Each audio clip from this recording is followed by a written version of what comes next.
हनुमानञ्जनासूनुः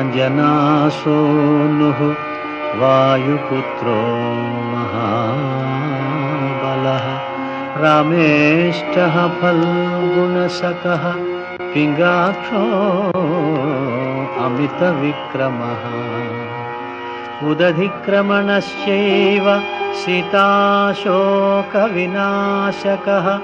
लक्ष्मणप्राणदाता च दशग्रीवस्य दर्पः द्वादशैतानि नामानि कपीन्द्रस्य महात्मनः